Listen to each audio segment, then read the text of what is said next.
नेहा चलो, तुम्हें घर छोड़ना है, उसके बाद मुझे पुलिस स्टेशन भी जाना है। हाँ आता हूँ। ठीक है, मैं चलती हूँ।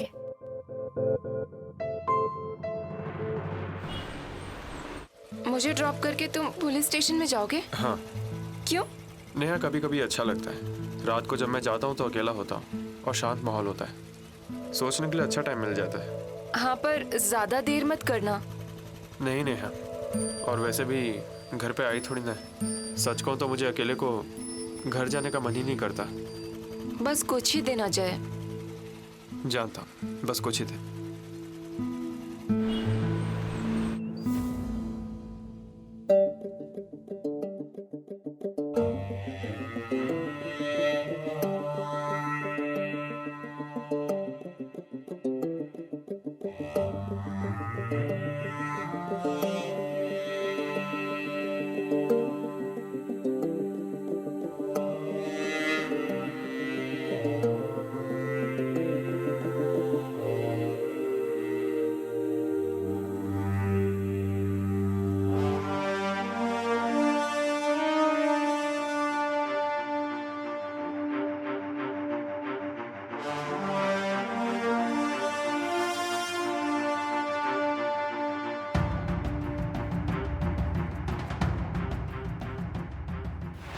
वैसे दिमाग और पढ़ाई का ज्यादा संबंध नहीं होता है मिस्टर अजय। मेरी जिंदगी ही मेरा स्कूल और मेरा कॉलेज है।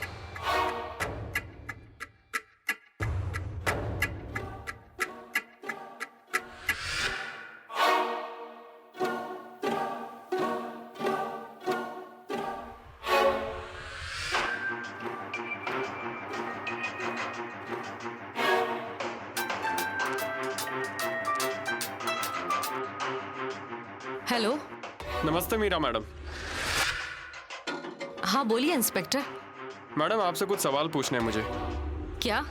अच्छा ये बताइए मैडम कि आपको रानी सरदेसाई के अतीत के बारे में कितना पता है? क्या कहा? रानी का अतीत? मतलब उसने धनंजय भैया से शादी की उससे पहले वाली बात? मतलब बेसिकली वो कहाँ से हैं, उनकी पढ़ाई कहाँ पे हुई? नहीं, मैं कुछ नहीं जानती। और इसी वजह से जब धनंजय भैया ने उससे शादी की तो हम सभी चौंक गए थे। पता नहीं कौन औरत है, किसके प्यार में भैया फंस गए हैं। आपकी रानी सरदेसाई से इस बारे में क्या कभी बात नहीं हुई? मतलब शुरुआती दिनों में ऐसी बातें तो होती है ना, क्यों? नहीं, रानी तब भी मुझसे ज्यादा बात नहीं करती थी। ठीक है मीरा मैडम, आप, गायत्री जी और उनके 2 भाई, क्या आप लोग पुलिस स्टेशन आ सकते हैं? पुलिस स्टेशन में? क्यों? हमें रानी के बारे में कुछ भी नहीं पता है। नहीं, मुझे कुछ सवाल पूछने हैं क्योंकि रानी सरदेसाई के अतीत के बारे में मुझे कुछ शंकाएं हैं, उसी बारे में बात करनी है। शक है मतलब? मुझे लगता है कि रानी सरदेसाई अपने अतीत के बारे में हमसे जरूर कुछ छुपा रही हैं। रानी सरदेसाई हमसे झूठ बोल रही हैं।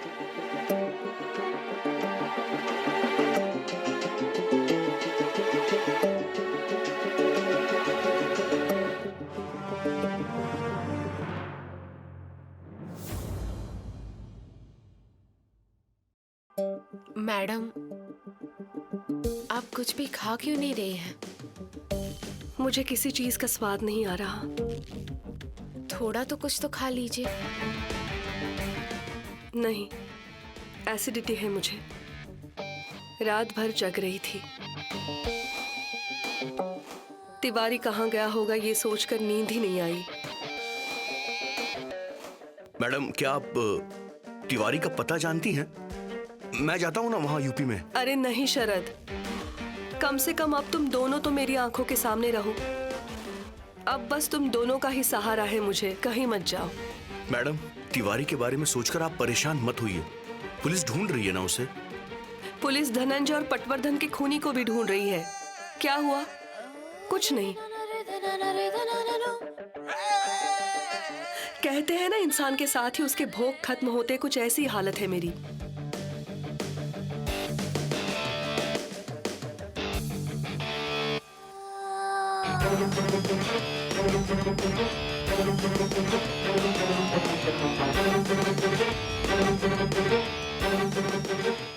उठाओ, फोन उठाओ।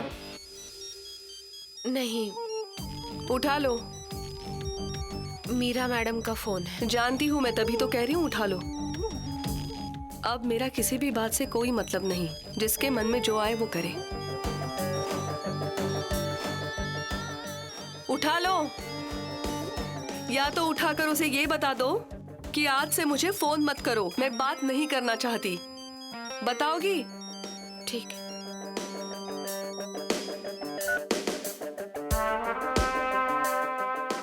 हेलो। हेलो संगीता, कैसी हो तुम? ठीक हूँ। संगीता, हम क्या थोड़ी देर के लिए मिल सकते हैं? सारी बातें फोन पर नहीं कर सकती। नहीं मैडम। क्यों संगीता, क्या हुआ? कोई प्रॉब्लम है क्या? नहीं, पर नहीं मिल पाऊंगी। पर क्यों संगीता? मीरा मैडम, इसके बाद मुझे फोन मत कीजिएगा। संगीता क्यों? नहीं, मुझे आपसे बात नहीं करनी है। अरे तुम ऐसे बहकी बहकी बातें क्यों कर रही हो? सुनो,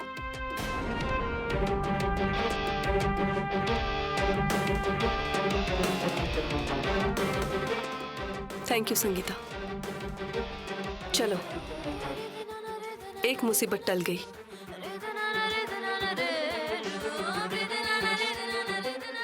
मेरा दम घुट रहा है यहाँ। मैं जरा लॉन में टहलती हूँ। शरद, जरा बाहर आओगे? मुझे कुछ जरूरी काम है तुमसे। हाँ मैडम।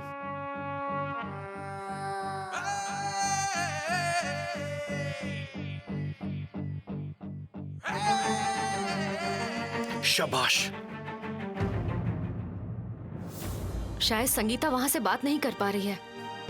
वहां उसकी क्या हालत होगी कौन जाने। सच कहूं तो उसे वहां रहना ही नहीं चाहिए। मीरा, तुमने हमें यहाँ क्यों बुलाया है? क्योंकि हम सबको पुलिस स्टेशन में बुलाया गया है। क्या? किसने? अजय ठाकुर का मुझे फोन आया था। कह रहे थे उन्हें कुछ सवाल पूछने हैं। मतलब वो तिवारी के बारे में हमसे? ये तो वहां जाने के बाद ही पता चलेगा भाभी। फोन पर उन्होंने कुछ ज्यादा नहीं बताया मुझे। मतलब वो रानी के बारे में बहुत सवाल पूछ रहे थे, पर मेरे पास उन सवालों के जवाब नहीं थे। बुलाया है तो जाना ही पड़ेगा। चलिए।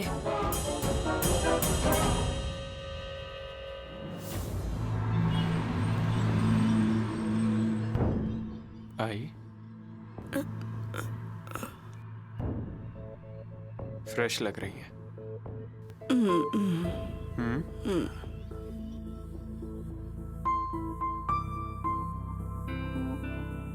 डॉक्टर बता रही थी अगर रिकवरी ऐसी ही होती रही तो आपको जल्दी डिस्चार्ज मिल जाएगा। घर चलना है ना? तो वक्त पर दवाइयाँ लेनी पड़ेंगी, खाना भी खाना पड़ेगा और डॉक्टर की बात माननी पड़ेगी। मानेंगी ना?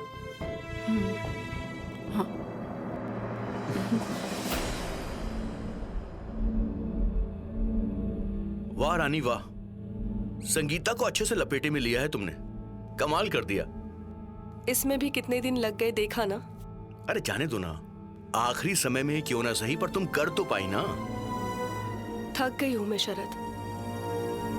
तुम्हें वाकई एसिडिटी हुई है क्या?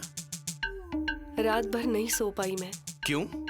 उस तिवारी की डेड बॉडी तो नहीं मिलेगी ना? तुम ये क्या सोच रही हो एकदम? आखिरी पलों में कुछ गड़बड़ ना हो इसलिए। नहीं मिलेगी रानी। धनंजय की डेड बॉडी के बारे में भी यही कहा था तुमने। उसी से तो मैंने सीखा है। और अगर तिवारी की डेड बॉडी मिल भी गई तो वो तिवारी है ये कोई पहचान नहीं पाएगा। शरद, अगर तिवारी की डेड बॉडी मिल गई ना तो पुलिस अपना काम करेगी और हमारा काम हमेशा के लिए बंद हो जाएगा। फांसी ना मिली तब भी हम जेल में जरूर सड़ेंगे, और मैं ऐसी जिंदगी नहीं चाहती हूँ शरद। तुम मेरी बात मानो प्लीज। तुमने जहाँ तिवारी को खत्म किया वहाँ पर एक बार जाकर देखो। तुम्हें अचानक क्या हो जाता है रानी? मैं कुछ नहीं जानती, बस एक बार चले जाओ, जाकर चेक तो करो। ठीक है, मैं जाकर आता हूँ बस।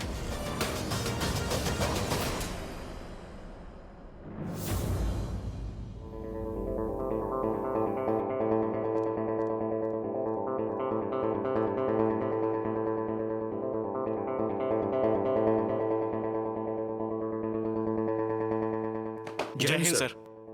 जय हिंद। सर पता चला कि कल रात आप यहीं पर काम कर रहे थे। दरअसल कुछ अहम बातें पता चली हैं, बताता हूँ मैं, बैठो। आप नहीं सर, कदम सर के लिए चाय लाओ। कल मैंने सारी चीजें दोबारा चेक करके देख ली। उसमें धनंजय सरदेसाई, पटवर्धन, विक्की, रानी, गायत्री, मीरा, इन सबके केसेस मैंने दोबारा चेक किए। ऐसा कभी कभी हो जाता है कि कोई एक आधी बात उस केस से रिलेटेड होते हुए भी हमें लगता है कि वो जरूरी नहीं है और हम उस बात पर ध्यान नहीं देते। ऐसी सारी बातें मैंने दोबारा डिटेल में स्टडी की और कुछ इंटरेस्टिंग फैक्ट सामने आए हैं। अच्छा, वो सब बताता हूँ, पर मैंने मीरा और गायत्री को यहाँ पे बुलाया है। हाँ, कल बताया था आपने। सर वो गायत्री मैडम के भाई, उन्हें भी बुलाया है। अच्छा शीला, उस शरद को भी यहाँ बुला लो। शरद? रानी सरदेसाई के घर का नौकर? हाँ, मैंने एक बात नोटिस की है, हमने रानी सरदेसाई के घर के हर एक मेंबर की अच्छे से पूछताछ की, सिर्फ हमने शरद से डिटेल में बातचीत नहीं की। पर सर हम जब रानी सरदेसाई के घर गए हैं तब हमने शरद से भी बात की है। मेमा ने घर पे बात करना अलग बात है और पुलिस स्टेशन में बात करना अलग बात है। पुलिस स्टेशन में इंसान अंडर प्रेशर रहता है और प्रेशर में सच बता देता है। Thank you. और दूसरी बात यह है कि यहाँ रानी सरदेसाई नहीं होगी उसकी बातें सुनने के लिए, जिस बात का हमें फायदा होगा। हाँ, ये बात तो सही है। अच्छा शीला, सर शरद को बुला लो। Yes sir.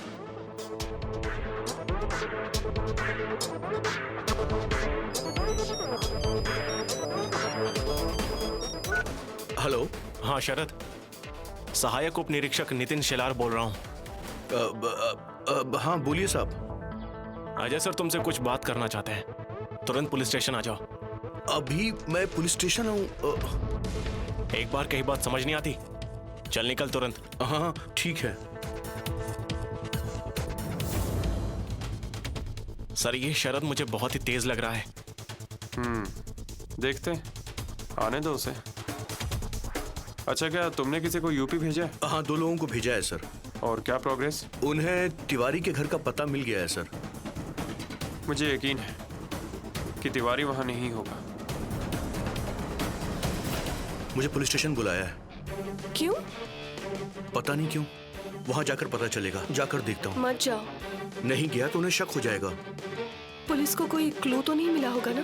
पर कैसे? तिवारी के गायब होने के बाद से पुलिस ज्यादा एग्रेसिव हो गई है। होने दो, वैसे भी हम यहाँ ज्यादा दिन नहीं रुकने वाले हैं।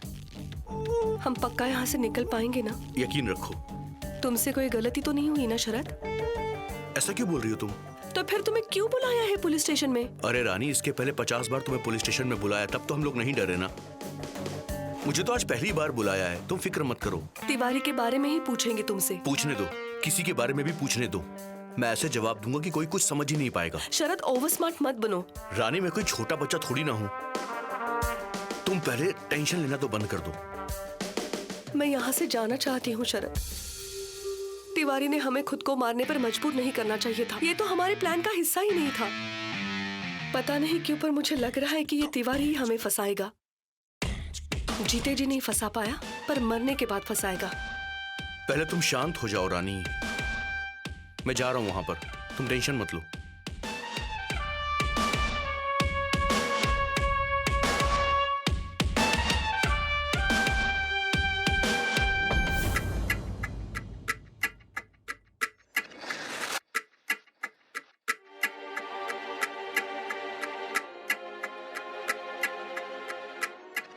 इंस्पेक्टर। यस मैडम, बैठिए please. Thank you.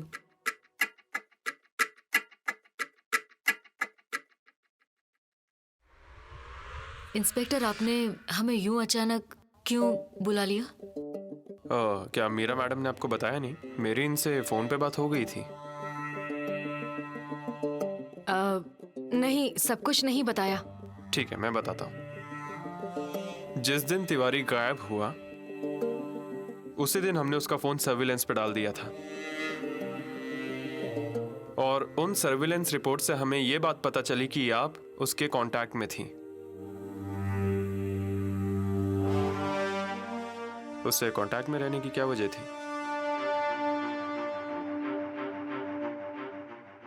Inspector, contact में मतलब सिर्फ 2-3 बार ही फोन किया था। एक्चुअली उन फोन कॉल्स का टाइमिंग बहुत इंटरेस्टिंग है। हमारे डेटा के अकॉर्डिंग जिस दिन तिवारी गायब हुआ उस दिन आपने उसे एक कॉल किया जो उसने उठाया नहीं, और उससे एक दिन पहले आपने उसे 3 कॉल किए। उसमें से एक फोन कॉल उठाया गया जो 1.5 मिनट तक चला। 1.5 मिनट तक क्या बात की आपने तिवारी से?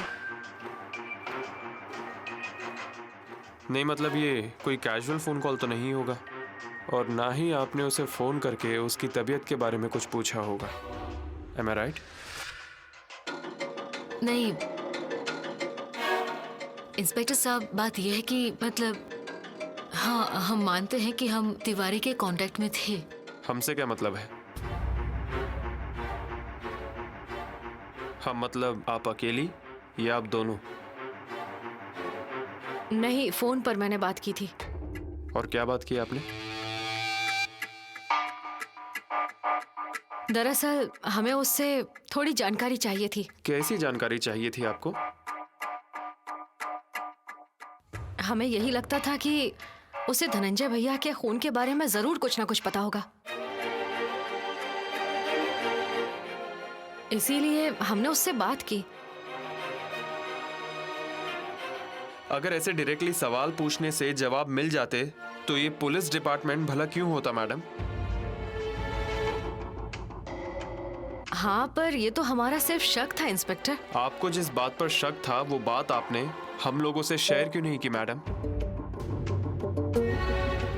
हम यहाँ आए थे पर आप में से कोई यहाँ मौजूद नहीं था। इनफैक्ट हमने तावड़े सर से भी बात की थी।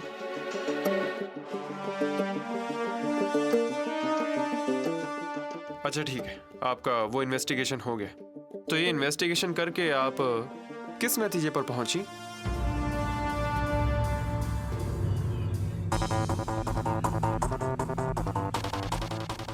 आपने जरूर कोई तो कंक्लूजन निकाला होगा ना? हम तिवारी से मिले। वाह, वेरी गुड। आगे? नहीं नहीं, आगे क्या हुआ वो मैं बताती हूँ आपको। हमने संगीता को फोन किया था।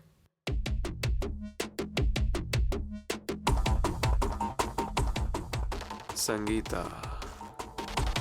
नहीं नहीं, मतलब उसे ये कहने के लिए कि हमें तिवारी से मिलना है, तो तुम बस वो तिवारी को बता दो।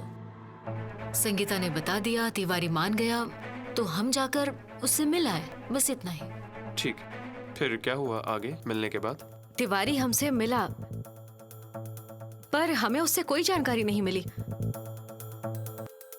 जानकारी नहीं मिली मतलब क्या जानकारी चाहिए थी? मतलब जैसा हम सोच रहे थे उसने वैसा कुछ भी कबूल नहीं किया। क्या क्या पूछा आपने उससे? हमने उससे पूछा कि तुम्हें धनंजय भैया के खून के बारे में कुछ पता है क्या? मतलब हमें जिस बात को लेकर शक है वो सच है क्या? तो उसने क्या बोला?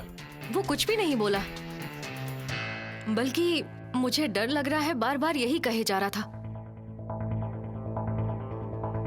और फिर अचानक निकल गया। बोला बाद में बात करते हैं। हाँ, और ज्यादा समय वो हमसे पैसे लेकर गया। पैसे? 10,000 रुपए।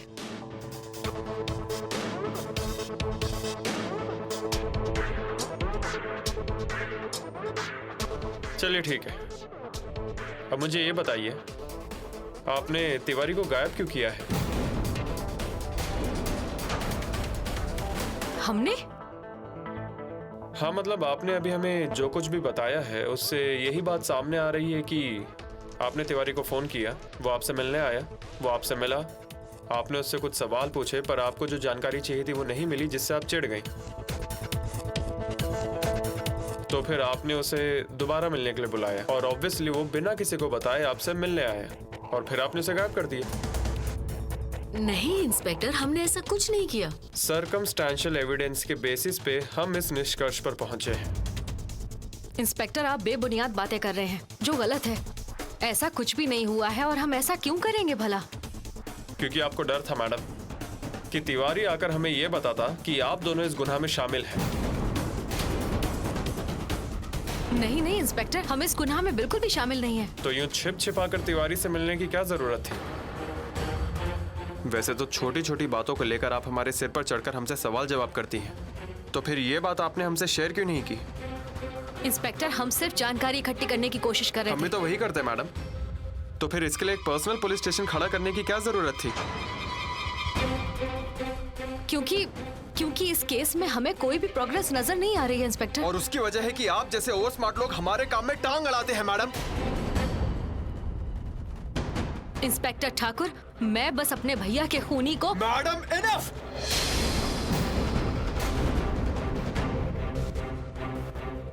जिस इंसान का खून होता है वो किसी ना किसी का बाप भाई बेटा जरूर होता है, पर हम इस बात पे ध्यान ना देते हुए अपना काम करते रहते हैं। पर आप जैसे ओवर स्मार्ट लोग हमारे काम में बेवजह टांग अड़ाकर हमारा काम और मुश्किल बना देते हैं।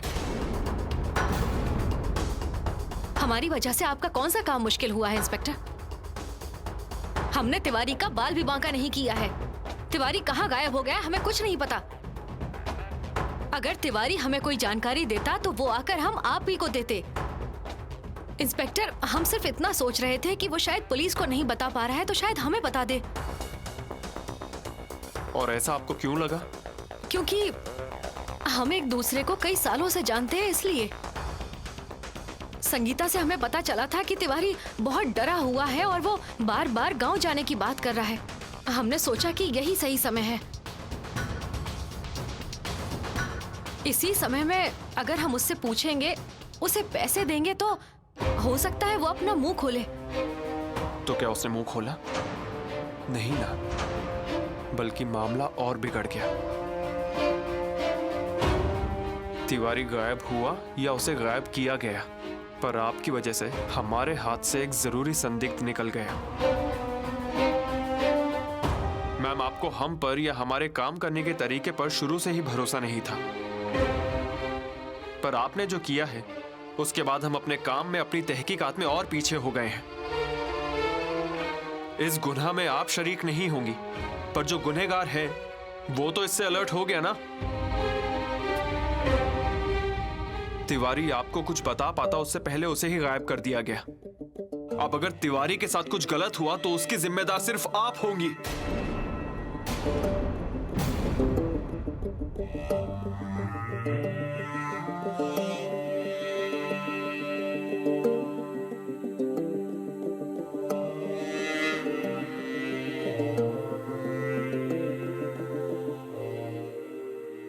I am sorry inspector. आपने बहुत देर कर दी मैडम।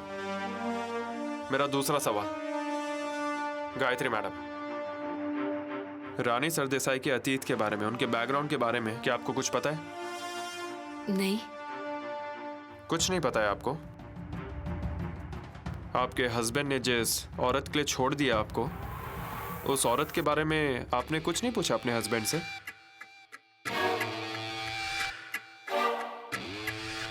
नहीं, मैंने दरअसल कोशिश की थी धनंजय से पूछने की, लेकिन उन्होंने खास कोई जवाब दिया नहीं था मुझे, सच में।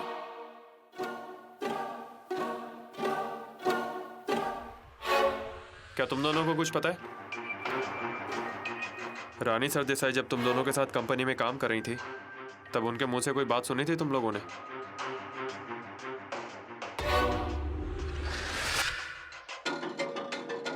जरा याद करो।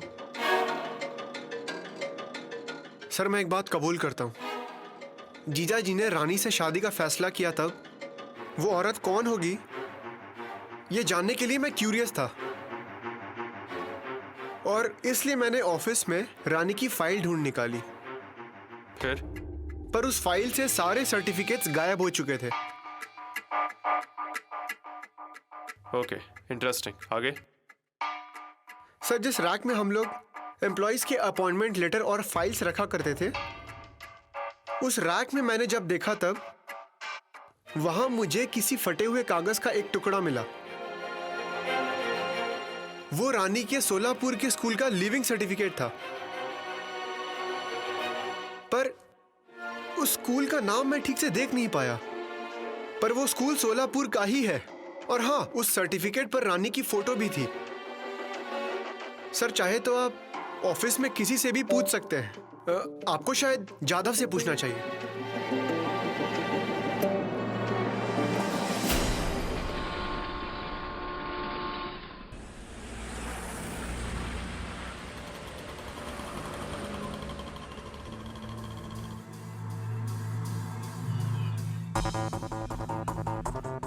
एक्सक्यूज मी, हाँ कहिए। तिवारी यहीं पे रहते हैं? हाँ क्यों? आप कौन? मैं उनकी पत्नी। अभी घर पर है? नहीं, बिट्टू के पापा यहाँ नहीं रहते, वो तो बम्बई में रहते हैं। अच्छा, क्या यही बिट्टू के पापा है? हाँ हाँ, यही है बिट्टू के पापा। पर आप क्यों पूछ रहे हैं? ऐसे ही, मुझे जरा उनसे काम था, मुझे लगा छुट्टी मनाने आए हैं। नहीं, काहे की छुट्टी? पिछले 6 महीने हो गए, उनको एक भी छुट्टी नहीं मिली। वो कह रहे थे कि हमको ही वहाँ पर लेकर जाएंगे, पर बिट्टू अभी छोटा है ना, तो हम वहाँ कैसे जाएंगे? हमने कहा उस चुड़ैल मैडम की नौकरी ही छोड़ दो। ऐसी नौकरी का क्या फायदा जिसमें एक भी छुट्टी ना मिले। लेकिन पैसे तो भेजते हैं ना? हाँ हाँ, पैसे तो बराबर वक्त पे भेजते हैं। उनने हमें कभी शिकायत का मौका नहीं दिया। कितने साल हुए उन्हें बम्बई जाके? 4-5 साल हो गए। जब बिट्टू छोटा था ना, तब वो बम्बई गए थे। फोन करते हैं वो? हाँ करते हैं। आज सुबह से फोन आया था? नहीं, आज तो नहीं आया। पिछले 3-4 दिनों से उनका फोन नहीं आया। और कौन है घर में? सभी हैं। पर आप क्यों पूछ रहे हैं? ऐसे ही, हमें पता चला वो गांव वापस आ गए। भगवान करे ऐसा ही हो। इस बार जब वो गांव आएंगे ना, तो हम उनको वहाँ जाने ही नहीं देंगे। बिट्टू को हम रोज उसके पापा की फोटो दिखाते हैं, कहीं बिट्टू उसके पापा को भूल ना जाए। उनका यहाँ बैंक अकाउंट है? हाँ है, लेकिन आप क्यों पूछ रहे हैं ये सब? हम पुलिस है। पुलिस? उनका बैंक अकाउंट, आपका बैंक अकाउंट, हमें सब डिटेल चाहिए।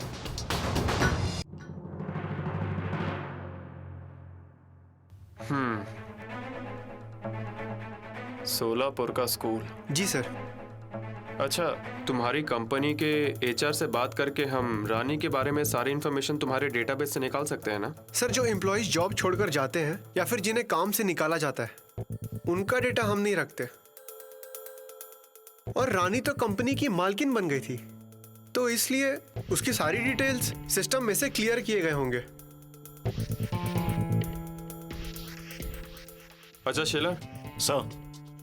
ये इन्फॉर्मेशन हम इनके डेटाबेस से कैसे रिट्रीव कर सकते हैं, जरा फाइंड आउट करके बताओ। Yes sir. सर क्या मैं आ सकता हूँ? आओ शरद।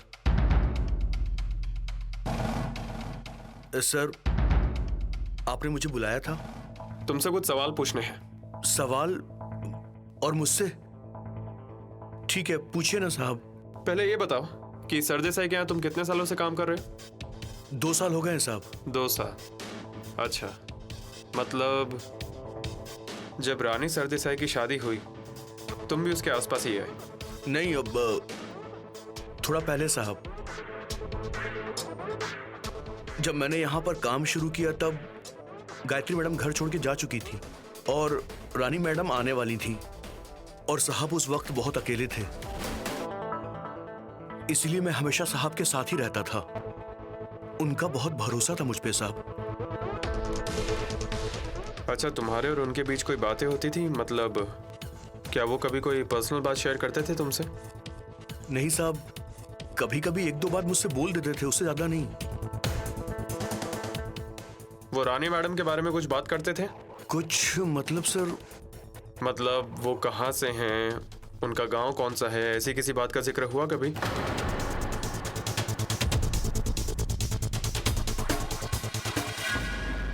वो रानी मैडम के बारे में बोला करते थे? नहीं साहब, उनके बारे में तो कुछ नहीं बोला। ठीक। और फिर उसके बाद रानी सरदेसाई घर में आ गई? हाँ साहब। अच्छा, ये बताओ कभी रानी सरदेसाई के मुंह से सुना क्या कि उनका गांव कहाँ है, स्कूल कहाँ है वगैरह? बहुत बार होता है ना कि महिलाएं बताती हैं कि मेरे गांव की ये मिठाई अच्छी है, आसपास ये जगह है। ऐसा कभी कुछ नहीं बताया? नहीं साहब, ऐसा तो मुझे कुछ याद नहीं आ रहा। तो क्या उन्हें कभी कोई लेटर्स या कुरियर वगैरह आए थे? नहीं साहब, ऐसा भी कुछ नहीं आया। और उनके कोई रिश्तेदार? उन्होंने फोन किया हो या फिर वो मिलने आए हो? नहीं, मैडम के कोई रिश्तेदार भी नहीं आते थे और फोन भी नहीं आता था। अच्छा, रानी सरदेसाई और धनंजय सरदेसाई, इन दोनों के बीच संबंध कैसे थे? बहुत अच्छे थे साहब। रानी मैडम के साथ शादी होने के बाद तो साहब बहुत ज्यादा खुश थे। मतलब मैडम के बिना उनका पत्ता तक नहीं हिलता था। वो हमेशा उन्हें नजरों के सामने ही रखते थे। दोनों एक दूसरे से बहुत प्यार करते थे। और इतना ही नहीं, मैडम की वजह से साहब ऑफिस से जल्दी घर भी आने लगे थे। अच्छा, अब रानी सरदेसाई कैसी हैं? ठीक है। जब से उन्हें साहब दिखाई दिए हैं ना, तब से वो बहुत ज्यादा खुश हैं। क्या? सर, मैंने खुद अपनी आंखों से साहब को देखा है। मेरे साहब जिंदा हैं। तुमने उन्हें देखा? कहाँ? बंगले के लॉन में साहब, समुद्र के बगल में। तो फिर तुमने उनसे बात क्यों नहीं की? साहब, मैं कैसे बात करता? साहब, क्या है कि उस दिन मैं सामान लाने के लिए बाहर गया हुआ था, तो लौटते वक्त मेरे हाथ में 2 बड़ी बड़ी थैलियां थीं। मेन गेट से अंदर आते हुए मैंने देखा कि रानी मैडम किसी से बातचीत कर रही हैं। और वैसे भी मैडम से मिलने के लिए कोई ना कोई बड़ा आदमी तो आता ही रहता है। मुझे लगा कोई होगा बड़ा आदमी, लेकिन जब मैंने गौर से देखा तो मुझे उस आदमी की जो चाल ढाल थी, जो बात करने का तरीका था, खड़े रहने का तरीका था, वो सब कुछ जाना पहचाना सा लगा। मुझे लग रहा है वो पक्का धनंजय साहब ही थे। ये कैसे हो सकता है? मैडम, मैंने साहब को बहुत करीब से देखा है। मैं उन्हें पीछे से भी पहचानने में गलती नहीं कर सकता हूँ। इंस्पेक्टर, शरद झूठ बोल रहा है। शरद, तुम झूठ क्यों बोल रहे हो?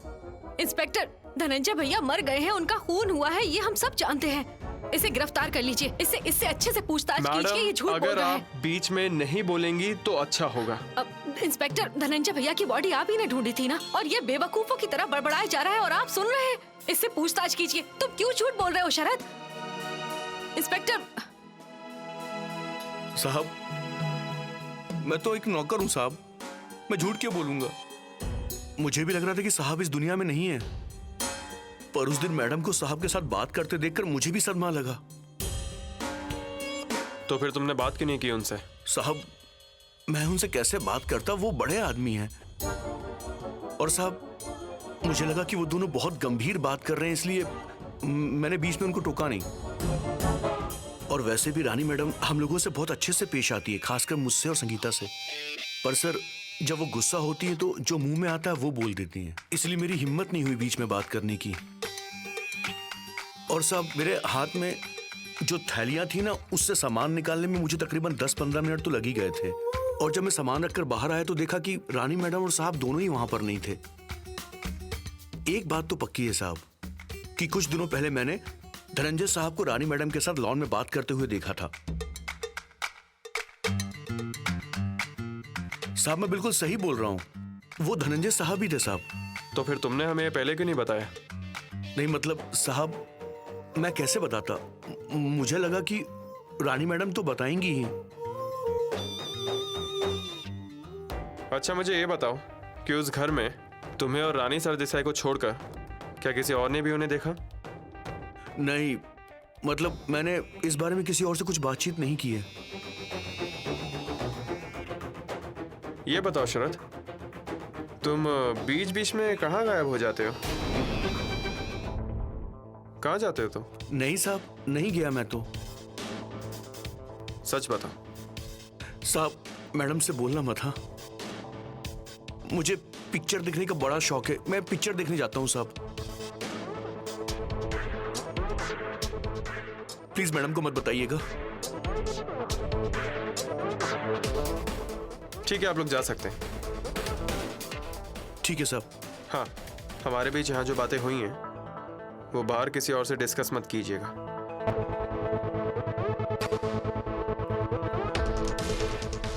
और मीरा मैडम, मैं ये उम्मीद करता हूँ कि अभी मैंने आपको जो भी समझाया वो आप अच्छी तरह से समझ गई होंगी।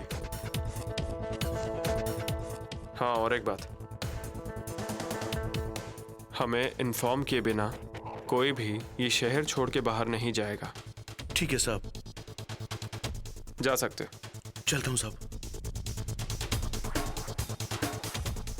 Thank you inspector.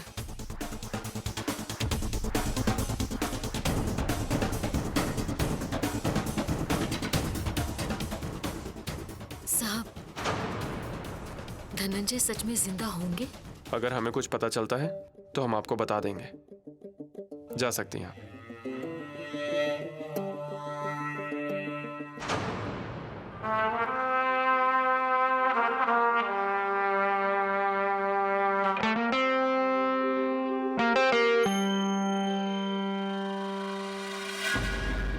मुझे तो सच में ताज्जुब होता है इन पुलिस ऑफिसर्स पर।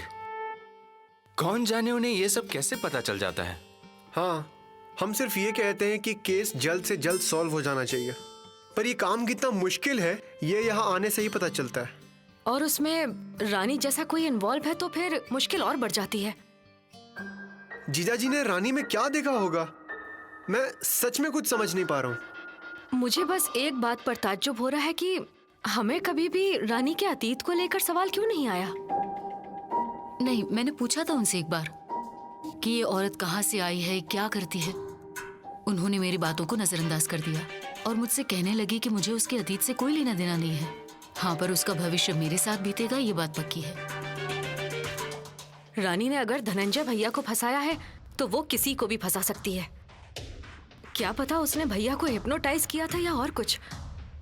अच्छा ये बताओ सुरेश, तुम जो रानी के सोलापुर वाले सर्टिफिकेट के बारे में बोल रहे थे, हाँ, क्या हमें इस बारे में और जानकारी मिल सकती है?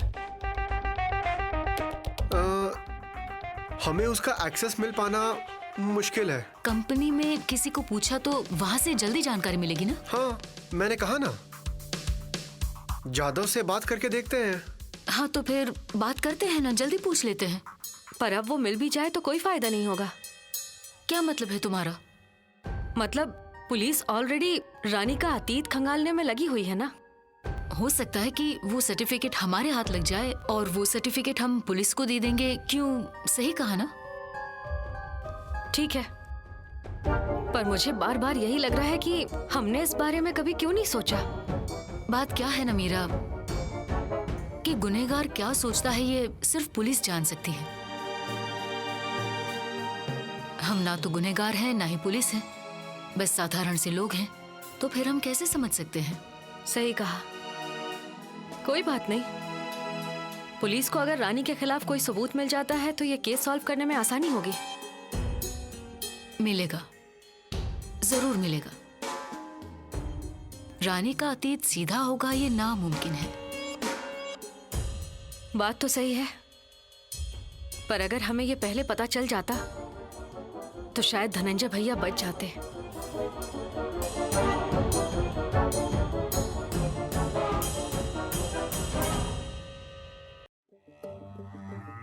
सर ये औरत है या फिर चक्की का पट्टा है? कैसे पटपट वो बोली जा रही थी। हाँ, अच्छा हुआ कि आपने उसे सुना दिया। ये पुलिस को क्या अपने घर का नौकर समझती है? हाँ? और नहीं तो क्या, सारी उम्मीदें सिर्फ पुलिस से ही लगा के रखते हैं और केस सॉल्व होने में देरी हो रही है तो हमें ही दोष देंगे। सर, धनंजय सरदेसाई जिंदा है, आखिर ये क्या मामला है? सर सच कहूँ तो मुझे उस गायत्री सरदेसाई से हमदर्दी हो रही है। सर वो दिल से चाहती हैं कि धनंजय जी जिंदा हो। सुरवे मैडम, अब भले ही वो आदमी जिंदा हो तब भी क्या उसके साथ रह पाएगा? वो तो जाएगा उस नखरे वाली के पास। मैं माने। Sorry sir. अच्छा शिला सर, पता करो कि तिवारी के घर लोग गए थे या नहीं। Okay sir. और चेक करो कोई इन्फॉर्मेशन मिली। Yes sir. सर अगर तिवारी वहां ना हो तो? वो वहां नहीं होगा ये मैं जानता हूँ। पर सर इस मामले में क्या इन दोनों की इन्वॉल्वमेंट होगी? मुझे नहीं लगता, पर हमें वो थ्रेड नहीं छोड़ना चाहिए। हम बाकी की पॉसिबिलिटीज चेक करते हैं। सर अगर ऐसे हम रानी सरदेसाई से सीधा सीधा पूछे तो? वो कैसे गोल गोल जवाब देती है पता है ना? तब भी हमें उसे टारगेट तो करना ही पड़ेगा। सर हमारे लोग ड्राइवर तिवारी के घर गए थे। वेरी गुड, क्या हुआ? वो वहां पर नहीं है सर। पर तब भी हमारे लोग उसके यहाँ 1-2 बार जाएंगे और जैसे उन्हें कोई इन्फॉर्मेशन मिलती है वो हमें अपडेट कर देंगे।